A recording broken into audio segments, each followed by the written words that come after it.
Hello, everyone. Good morning, good afternoon, and good evening, wherever you are.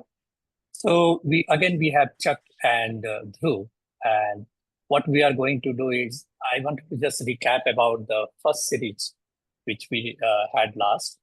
The topic was art and science of carve-out and joint venture, where the first series was mainly about overview of carve-out and JV. And this episode, what we are going to do is we are going deeper inside the transaction and see that what is the perspective from buyer and seller. So again, welcome Dhruv and Chuck, and I let you introduce yourself again. Sorry for this, but if you can give a bit of introduction about your background, and then I can directly start with my questions. Great. Thank you, Dharmendra. Hello, everybody. Good morning, good evening, good afternoon. Pleasure to be here again with you. I am Chuck Morit, a partner in Mercer's M&A practice. And one of my key roles within our global M&A practice is that I lead our carve-out specialty group globally. That is a group that focuses specifically on carve-out transactions from the buy and the sell side. And I'm joined here by Dhruv Mehra. I'll kick over to Dhruv, who we work together quite closely on these transactions and issues. Dhruv?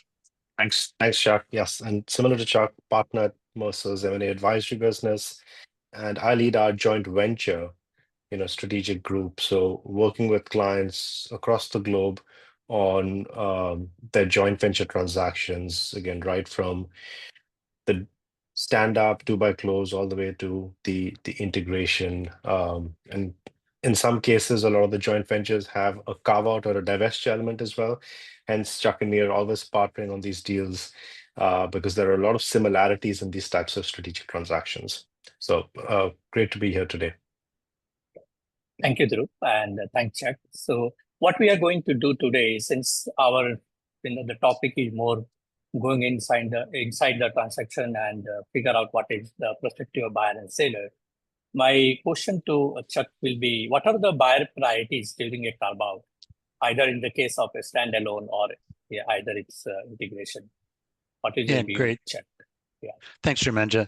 So, actually, we'll start off by refreshing the audience on actually what is the definition and the characteristic of a carve out, because just by its nature, what a buyer is buying is essentially an incomplete business due to the nature of where it sits in a larger conglomerate organization. And so when you're buying an incomplete business, there are a number of key buyer priorities to focus on that both affect the evaluation of the business during the diligence phase, but specifically being able to understand what it means to own and operate that business. And per Dharmendra's question, either as a standalone, meaning I'm going to get the business and operate it independently of anything else, or if I'm a buyer and typically a strategic buyer, then I'm going to integrate it into some existing operations. But in either case, there's some key similarities I need to focus on.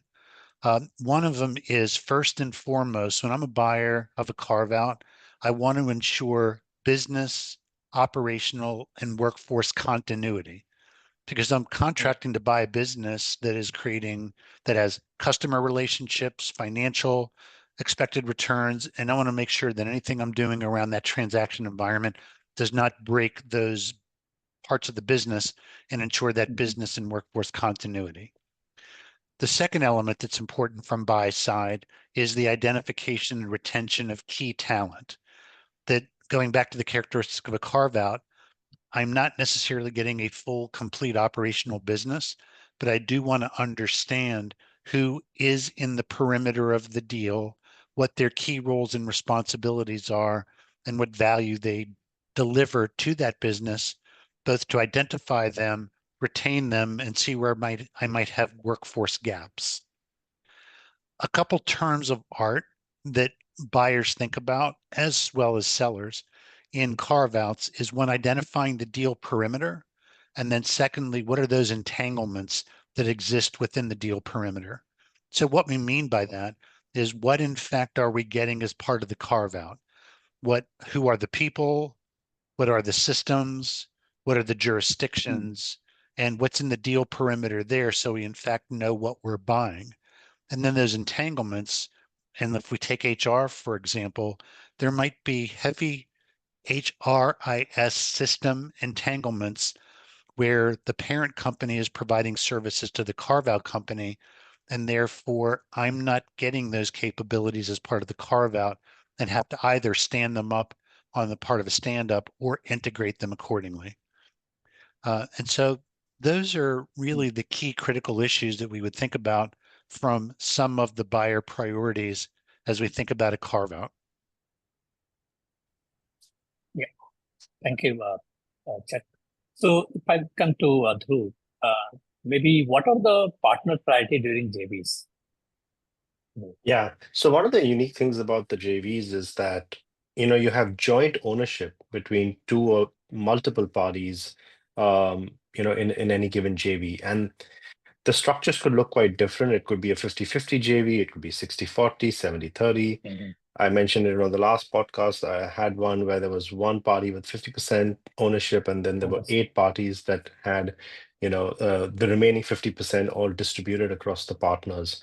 So we've got to start always with the shared vision and objectives of the JV, right? All Mhm. parties must agree on the JV's purpose, its long-term goals, its kind of market aspirations, the desired outcomes. Because if there's misalignment, right off the bat, that's going to cause conflict. Yeah, The second one that's really important is the governance structure, right? The decision-making authority. It should be very clear on who controls what, board structure, voting rights, veto powers, and there has to be a dispute resolution mechanism. So that has to be all hashed out right up front. One of the interesting questions we always get asked is in a 50-50 JV, where neither party has majority ownership, how do you get a yeah, tiebreaker, right? We speak to a lot of our clients, and one of the ways that we often recommend clients approach that is you make sure that the board of the JV is independent from both the parents and they have their own decision-making structure, and that there is some tiebreaker mechanism, on certain decisions with maybe the chairman of the board having the ultimate veto power. So that's always an interesting one that comes across. And then JVs, again, they are transactions where there's typically shared resources, shared risks. So just being clear on what each JV partner is Mhm. bringing to the table in terms of financial contributions, employees, property, plant, equipment, all of that. And another one that I mentioned that's really important from a JV perspective is having an exit strategy in mind, right? So Yeah. most often, if you go back to the definition, JVs are formed to achieve a certain objective. Once that objective is met, what happens, right? Does the JV, get spun off into its own publicly limited company? Does one JV partner get the option to buy out the other partners? I think having some sense of what that end state goal looks like is again really important from a priority perspective to nail down, at the start of the JV initiative. Yeah. And also, I had just another question here. So when you are going to do the JV, this discussion we have to do and all negotiations happen before you jump into JV, conclude the JV, right? So Yes, these are, absolutely. It should all be yeah, captured in a JV exactly. agreement, Yeah. where these terms and conditions are hashed out and agreed, and there's Mhm. alignment. Yeah. Okay. Thanks. Thanks. So coming to Chuck, what are the seller priority during the carve-out, Chuck? Yeah, thanks. And I'm smiling a little bit because first and Yeah. foremost, and probably the most important seller priority is to maximize the Mhm. price they receive for the asset. Yeah. And so everything they do in preparation of the business for sale is in fact to maximize price. And while I Mhm. talked about a buyer priority being business continuity, seller needs to ensure business continuity during the diligence process, the sale process, the sign to close process, because there's a contractual obligation to deliver a business at a certain level, at a certain revenue level with the assets that have been contracted to purchase. So it's Mhm. important for a seller to make sure that's maintained throughout the deal process, because as most people know, transaction environments can be very distracting for the workforce, for key client contacts, for customers, and it's important to maintain that. So that all goes into the bucket of maximizing the price for sale. And Mhm. so, and then the next priority falls under the bucket of readying the business for sale, so potential buyers know what they're getting. And we talked a little Mhm. bit from the buy side, understanding deal perimeter. So it's important for a seller to, in fact, identify what the deal perimeter is so a buyer knows what it's getting. It knows what it's getting in terms of the customers, the products, the services, the infrastructure systems, and for people, Mhm. because then a buyer can understand what it's paying for, what its investment might be to stand up or operate the business. And so more clarity that a seller has and providing that information to the buyer, that'll facilitate maximizing the price. In many cases, sellers will look to offer transition services agreements, TSAs, to Yes, yes, yeah. facilitate a rapid close. And so, as part of identifying the deal perimeter, what's for sale is also establishing and articulating what the TSA strategy is. So a buyer can understand what it's going to need to do to receive the business, stand it up, operationalize it, or integrate it. Many sellers will do standalone analysis. Again, going back to the Mhm. definition of carve out, it's an incomplete business. Many buyers want to know what is the cost, value, profitability of this business on a standalone basis. And many will do Q of V, quality of earnings analysis, to say if this business were standalone and it operated independently, what would its overall revenue and cost base be for purposes of identifying what the overall price is. That helps the Mhm. buyer understand what it's buying, but more importantly, justifies pricing expectations for a seller because of what the value to a buyer might be and what they should be willing to pay for it. And then one other aspect of a carve out that's important, and we'll classify that as the implications on remain co. So the seller's remain Mhm. co, the business being carved out as carve co. In many cases, carve co could be a significant portion of that overall enterprise, and what's left for RemainCo is a much smaller business, which could affect elements such as their operating model, the economies of scale it experiences Mhm. for purchasing power in the marketplace, and may in fact even be exiting certain jurisdictions around the world. And then in some cases, it may facilitate a reverse carve out. So we're working on a project right now. It's roughly 18 countries around the world, small, medium, large size countries. But in that small level country, most of the country footprint is part of CarveCo, except for a few So, people. So mhm. the individuals that are not part of that perimeter, part of CarveCo, actually have to be carved out and retained by the seller. And therefore, they, in Okay. fact, have to set up operations. So think of it as a reverse carve out. So those are just four of the considerations that come into play from a seller standpoint, all under the heading of maximizing price and efficiency of Mhm. the transaction. Good. So I have checked another question related to this. So I understand there are lots of people challenges. So what are the common people challenges sailor face in a carve out? Yeah. So in a carve out, and I think this is going back to Drew's comment about carve outs and JVs are very similar to each other in nature because of Yeah. how JVs are established. So let me tag team this one with Drew a little bit. Yeah. But it goes back to people issues still initially start with who is in the perimeter of the deal. Mm. And then one key consideration is when we think about CarveCo, that there are going to be people dedicated to CarveCo supporting the business. And that could be salespeople, commercial operations, maybe R&D. But then there's a number of shared employees that support the business. And so being able to identify that, really determining who's in that perimeter and who's going to go with the deal. Mm, Because once I determine that, that starts to get into the issue of the treatment of those employees and how to identify them, exactly. engage them, retain them, and transfer them. Because many employees that are shared employees may actually not want to go with that transaction. Yeah, exactly. So, that's one of the key issues there. Mm,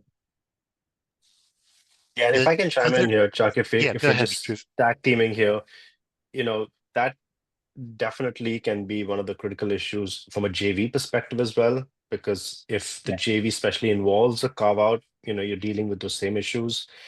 The other thing then we start to look at is the leadership, right? Because ultimately you have multiple parties. So if there's confusion or conflict over who leads the JV, um, that's right off the bat going to create challenges throughout the organization. So having again Mm, clarity around who is going to lead the JV, is it going to come from one of the parent cores or is it going to be hired, externally? And I've seen all models being used. I think that's critically important, from a priority perspective. yeah.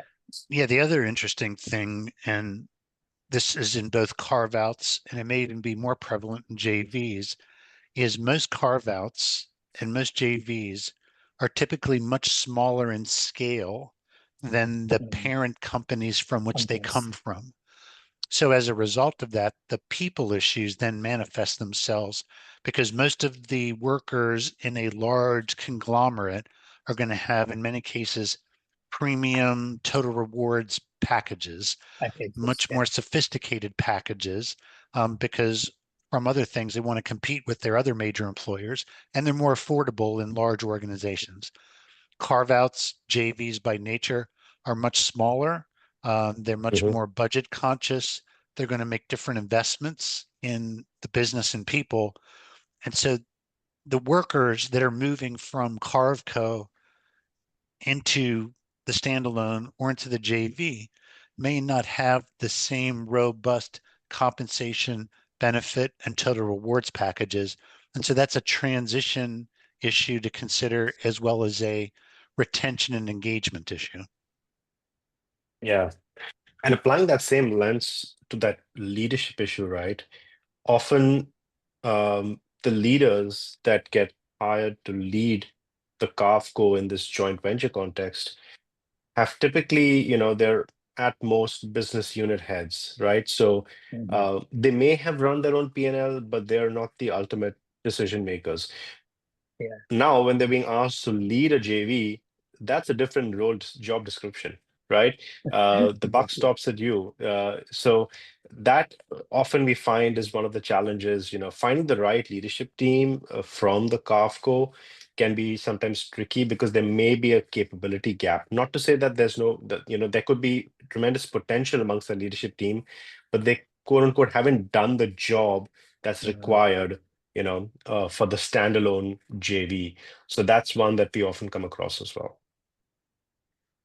Yeah, and then I'd round this out. The people issues in a carve out or JV also happens to be around the sales force, right? So in many cases, sales force structure in the enterprise prior to the carve out usually is an embedded structure, meaning they're selling the entire portfolio of that conglomerate.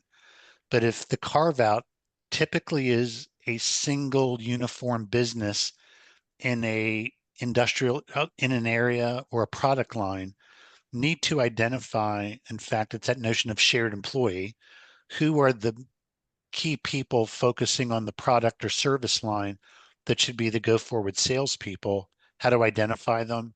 How do I move them mm, over? How do I compensate them? Because it'll likely be yeah. different plans to our earlier discussion. And in fact, how do I retain them? Above all, salespeople want to get paid.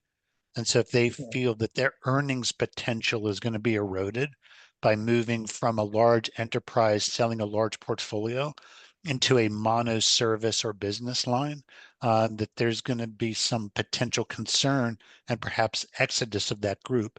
So spending time evaluating that, developing comprehensive sales Mhm. structures and being able to communicate that's very important for that business continuity, because salespeople is that direct line to the revenue, customer service, customer satisfaction, and business continuity. Yeah. I'll mention Right. two more, Chuck. One is probably relevant to both carve-outs and JVs, which is cultural differences. So from a carve-out perspective, when you have a carved out entity that could be sold to another strategic buyer or even a financial buyer like a private equity company, often there's going to be a culture clash. And then from a JV perspective, again, if you're two or more multiple parties, all with very different organization, corporate cultures, when you're starting up that JV with employees from different entities and organizations, you've got to, spend that time up front to understand the cultural differences, kind of create a blueprint for how you want the JV to run, what kind of culture you want to build for the JV, and be very thoughtful and mindful about, establishing that right from the mission, vision, values, all the way down to what we call operating environment. And then one more that's kind of unique, that's more relevant to JVs than I'd say to carve-outs is the whole talent integration and compensation and benefits integration. Because again, if you have, Chuck mentioned this earlier, people have in different compensation benefit programs. When you're putting them into the JV, do you start from scratch? Do you try and do a harmonization? Do you do a market, pricing and then see, what makes sense for this JV because it has a different size and scale? Yeah. Again, becomes a pretty complex issue that we end up spending a lot of time on.